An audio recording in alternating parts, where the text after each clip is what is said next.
kaili umu toro na kadu wale bomo. Ogo kana bokuni na na jama weza dojo mudo. Mudo kelenge kana.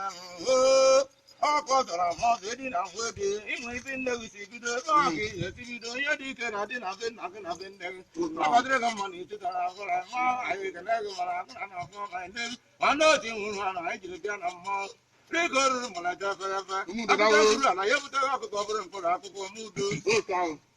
ekele ndị ọka gị ahụ ya dịrị gị mma ihe onye na-eme edere ya mma anyị ekele obi anyị kọtara atụ onye eji aja nwa nwa egbube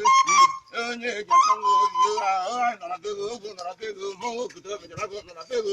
nwa ego gbara mmadụ gba mmụọ nọ na be ego anyị emekwa ya ka anyị si eme ya mgbe gboo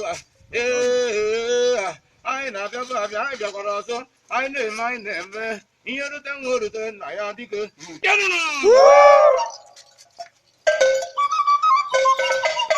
ogwu